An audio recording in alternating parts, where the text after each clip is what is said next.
Hey skiers, I'm Jeff from SkiEssentials.com. Over the past few years, since we started this channel, we get a lot of comments and a lot of requests for us to do reviews on different brands. As most of you know, we generally focus on just the brands that we sell here at SkiEssentials.com. It's kind of how we make money, how we can afford to do these reviews, so it just works out that way. But mostly because of just all the comments that we get, we have wanted to bring some other brands in. I really enjoy skiing as much as I can, including brands that we don't sell. We sell like 20 brands of skis, so logistically it can be hard to find time to do other stuff. This kind of felt like the first season that we were able to make that happen. Still was one of those situations where I'd say we bit off a little bit more than we could chew, more in what we wanted to do than what we actually tried to do. But we did get on some brands that we do not sell, and I'm excited to talk about the skis. So kicking things off here, this is the Forefront Switch. We got a couple skis from Forefront. Forefront is, I'd say out of all those requests that we've gotten to do reviews of other brands, I would say more of them are for Forefront than anything else. A couple others in there that we hear about quite a bit, but a lot of people ask about Forefront. I have quite a good relationship with some of the guys that work over at Forefront that basically run the ship these days. Know Jason Leventhal pretty well, who kind of, I guess, reinvigorated the brand, so to speak. And they're actually pretty local to us here in Vermont. Their headquarters are kind of in the Burlington area. So pretty easy to make this happen. We also skied some of their MSP skis. I didn't get to film this as much as I wanted to. You will see some skiing on it, but super fun ski. It definitely fits squarely in the all-mountain twin-tip world. Kind of a hybrid between a park ski and an all-mountain ski, and we can talk a little bit about that as we go. I think it fits more, or at least leans more towards the park side of the spectrum. I think it's interesting if you go on the Forefront website and read their description of this ski. There's a lot of emphasis both on how aggressively you can ski it. They say things like people that rip around the mountain, and then that you can also go ski it in the park and be playful and jibby on it. I think that makes sense given the skis that Forefront makes. I think when you start to look at this ski compared to everything on the market, it fits more into that terrain park side of the spectrum. But we'll get there, I promise. I do want to talk about construction and shape. I will say this probably won't be as in-depth as some of our reviews, but I do want to touch on this stuff because I think it's always important. We have an aspen and maple wood core in this ski. Pretty cool, pretty straightforward construction. There's nothing crazy about this. Sandwich construction with vertical sidewalls. We do get some carbon stringers in here that are helping to give it a little bit more pop, a little bit more energy. And then I really like this. They call it Neo-Tip. They're basically using neoprene in the tip of the ski, or tips and tails of the ski, as kind of an absorption layer or a vibration dampening layer, which is awesome. We talked about other skis that use rubber. I'd say like Rossignol Black Ops 98 comes to mind. We've talked extensively about how smooth that ski feels, its vibration damping, and a lot of that's coming from the rubber in the tips and tails, and I think they've achieved a similar thing here.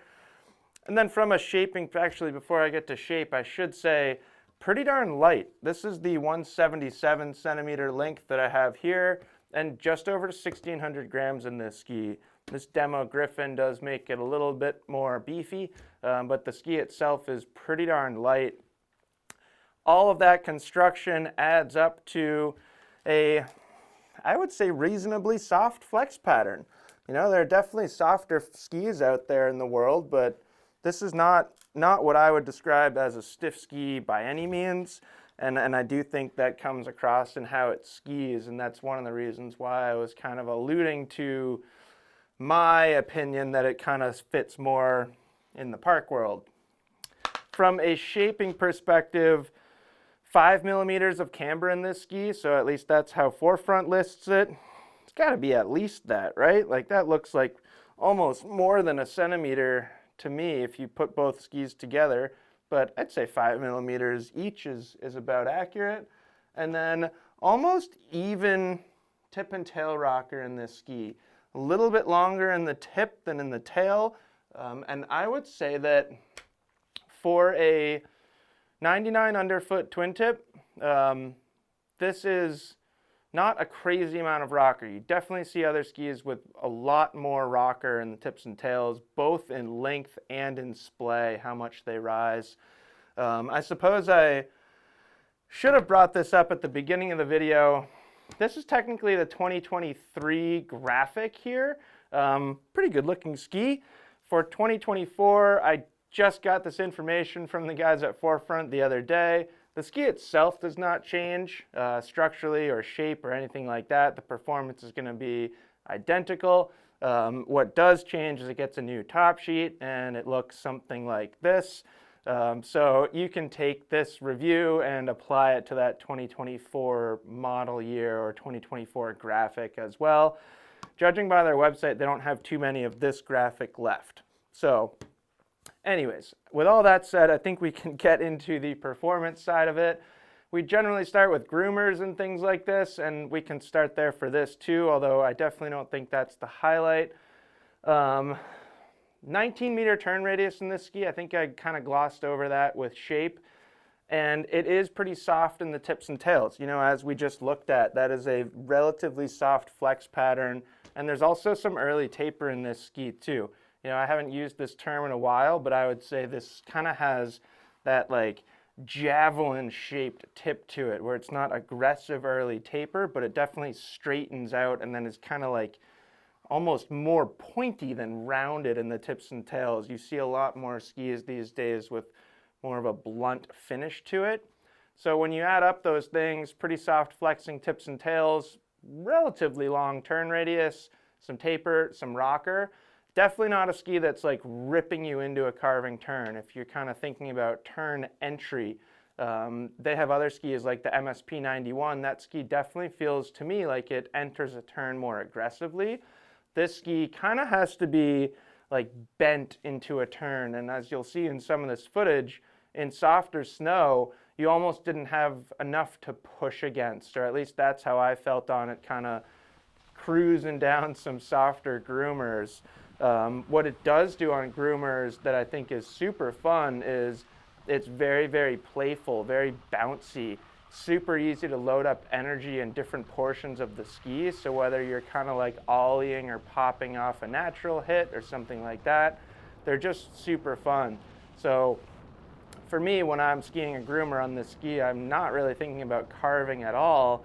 I'm more thinking about getting from point A to point B so I can do something at point A, something different at point B, et cetera, et cetera, et cetera. So it will carve, like there is some torsional stiffness in here, but I don't think that's the highlight.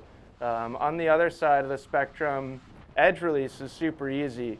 It is more of a forward mount point than a lot of things, given the kind of twin tip shape we've got going here. So there is a bit more ski behind you, but I never had an issue with releasing the tail edge by any means. I don't think we have any tree skiing footage on this ski, but I think that would be a really cool application for it, especially if you're that twin tip style skier. Like again, I think it's enough of a twin tip and enough of kind of a freestyle shape, like a relatively centered shape, that if you're a directional skier, I don't think it's the best choice as a tree ski for that style skiing. But if you're going to be skiing it more centered like this, if you're going to be going in the park, if you like that concept of natural hits and turning the mountain into your playground and stuff like that, you absolutely will be able to ski trees on it. And that kind of loose factor, the ability to release the tail edge, that's huge in how it's going to perform in trees. I also think there's plenty of width here. If you get in some softer snow, you're not going to get bogged down, not going to feel catchy. I took this out, as you're seeing, on a very, very fun spring day really hoping to film some park jumps on it. For some reason, the park was just closed indefinitely through those mornings that we were out filming. So regrettably did not get to film any park jumps, but it is a fantastic park ski. As we've talked about recently with things like the ARV or Playmakers or stuff like that, having a lighter weight like this really helps in the park. Super low swing weight, but you also get quite a bit of stability on landings. You know, that kind of vibration damping, the smooth feel that you get, giving a lot of credit to that neoprene, that really helps on landings. I don't even remember what ski it was, but recently we talked about kind of landing on a ski and how it feels like you're just you're being absorbed into the landing by the flex pattern of the ski and the vibration damping, and nothing about the experience is jarring. I think that's a really good way to think about this ski. So yeah, I think it's best for somebody who's going to be doing that quite a bit. You know, you should be spending a considerable amount of time in the terrain park. I think that's kind of how Forefront describes it, or at least when you look at the videos that they put out on this ski, there's a lot of people doing tricks on them. You know, ripping around the mountain, nose butter 540 on this roller on a groomer over here, head to the park, go do a switch 9 blunt or something like that. I think that's a perfect way to think about the switch.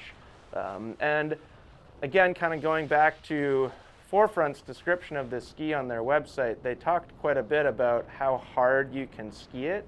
And while I think that's true, there is, at least for a certain type of skier, somebody who's balanced and centered in how they're skiing, you can definitely ski this thing hard and aggressively.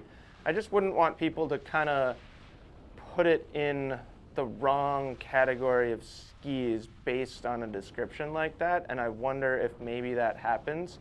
So I'm thinking about, I would say that I think it's fair to say that there is a difference between this ski and something like the Nordica Unleashed 98 or say the Rossignol Black Ops 98. Both of those skis feel, to me, quite a bit stronger, both in their longitudinal flex and in their torsional stiffness. So skis like that, you know, obviously we're in a very similar waist width and a very similar shape. I do think you can ski those two skis a little bit harder, a little bit more aggressively. I put this ski in more of a category with the new ARV 100. I think is a really, really good comparison to this ski, which pretty much follows the same conversation that we just had about the 94. Even things like Atomic Bent 100. There are some differences between that ski and this ski, but I think there are more similarities than there are differences, and certainly more similarities between those two skis and, say, this and an Unleashed 98. So to me, it does lean more towards the light, soft flexing and playful side of the spectrum rather than the stiff, aggressive, chargy side of the spectrum. So I think that's worth pointing out, mostly because Forefront has a little bit of that verbiage in their description of it. But yeah, that was super fun for me to get on a Forefront this year. We'll have another video about the MSP 91. Let me know if you have any questions. Happy to chat more about this thing. You cannot buy it from us, so a lot of this, you know, kind of feels like a little bit silly, but it's a great ski, and people have been asking about Forefront, so happy to oblige, and I had a lot of fun talking about it. So let us know if you have any questions. We'll talk to you soon.